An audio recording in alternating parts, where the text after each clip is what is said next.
Good morning. কেমন আছো তোমরা সবাই? আশা করছি অনেক ভালো আছো। আবারও একটা ঝলমলে নতুন ভ্লগ নিয়ে চলে এসেছি তোমাদের জন্য। আশা করছি খুব ভালো লাগবে। আজকে একটা স্পেশাল জায়গায় যাচ্ছি, খুবই স্পেশাল বলতে পারো। তো তোমাদের সাথে শেয়ার করছি, তোমরা প্লিজ একটু পুরো ভিডিওটা দেখার অনুরোধ রইল, একটু দেখো, আশা করছি ভালো লাগবে।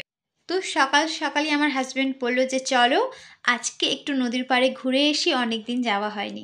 নদীর পাড়ে গেলে কি বলতো, নিস্তব্ধতা, নীরবতা, মনটা একেবারে শান্তি মেলে, একটা অন্যরকমই বলতে পারো। আর যেহেতু আমাদের রূপনারায়ণ নদীর সাইডেই বাড়ি, তো আমরাও কিন্তু প্রায় যাই। রূপনারায়ণ নদীর লুকটা তো অবশ্যই দেখাবো, তার সাথে কিন্তু একটা পুরনো, বেশ পুরনো একটা মন্দির আছে, সেটাও দেখাবো। আর একটা জিনিস তুলে ধরার চেষ্টা করবো, সেটা হচ্ছে এখানে একটা রেল স্টেশন ছিল, পুরনো একটা রেল স্টেশন, সেটাও তোমাদেরকে ভিডিওর মাধ্যমে দেখাবো। এটা যেখানে আমরা বসে আছি ঠিক পিছনেই কিন্তু এটা হচ্ছে অনেক পুরনো একটা ভাঙা মন্দির, দেখতে পাচ্ছ ভিতরে একটা শিবলিঙ্গ আছে, ঠিক আছে। ভাঙাচোরা মন্দির দেখে বুঝতেই পারছো বেশ পুরনো একটা মন্দির। এই মন্দিরটা কিন্তু খুব জাগ্রত ছিল এক সময়। আর এখানে দেখো আমার বাবু বসে বসে কমলা লেবুর খসা ছাড়াচ্ছে, কমলা লেবু খাচ্ছে আর কি। তো বাই দ্য ওয়ে, এখানে রূপনারায়ণ নদীর একটু লুকটা দেখে নিব, তার আগে এই বটগাছটা দেখো, বটগাছের ঠিক নিচেই মন্দিরটা আছে। অপূর্ব একটা জায়গা, তাই না? রূপনারায়ণ নদীটা দেখো কত সুন্দর লাগছে। আর এরকম একটা ওয়েদার দেখে তোমরা হয়তো ভাবছো সাত সকালবেলায় আমরা চলে এসেছি নদীর পাড়ে, কিন্তু তা নয়। আমরা রান্না করে খাওয়া দাওয়া করে ঠিক তারপরেই বেরিয়েছিলাম। নদীর সাইডে দেখো ঝাউবন কত সুন্দর লাগছে। আর বাবুদেরকে বলেছিলাম দু ভাই হাত ধরে হাঁটো, আমি একটা ছোট্ট ভিডিও করব।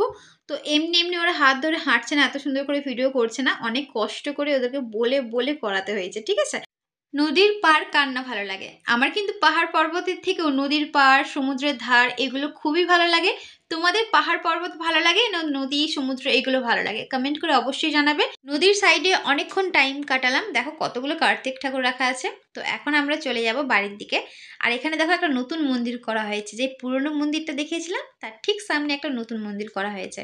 আর এই যে এটা দেখতে পাচ্ছ, এটা কিন্তু একটা পুরনো রেল স্টেশন, কোলাঘাটের পুরনো একটা রেল স্টেশন। এখানে কিন্তু রেল চলাচল করতো আগে।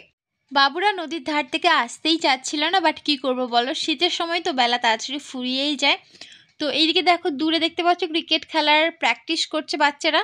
আর এইদিকে দেখো ব্যাগের মধ্যে সমস্ত রকমের, নিজের কিছু নেই, শুধু বাচ্চাদের জিনিসপত্র, দরকারি জিনিসপত্রই নিয়েছিলাম। আর এদিকে দেখো নদীর ধার থেকে চলতে চলতে চলে গেলাম টোটোর উপরে বসে। আমাদের বাড়িটা খুব একটা বেশি দূরে নয়, রূপনারায়ণ নদীর ঠিক সামনেই। তো আমি আমার হাজব্যান্ডকে বলেছিলাম যে আজকে রান্নার কোনো ইরাদা নেই আমার। তো আমার হাজব্যান্ড বলেছিল ঠিক আছে আজকে বাইরে থেকে অর্ডার করে নেব, রান্নার কোনো দরকার নেই। তো দেখো আমরা কিন্তু এখন টোটো করে বাড়িতেই চলে যাচ্ছি। বন্ধুরা, ভিডিওর শুরুতে যে হেমন্ট্রেন ব্রিজ তোমরা দেখেছিলে, সেই ব্রিজটা ওই যে দূরে দেখতে পাচ্ছ, ওটা কিন্তু হেমন্ট্রেন ব্রিজ। আর এটা হচ্ছে সুইলিস পোল।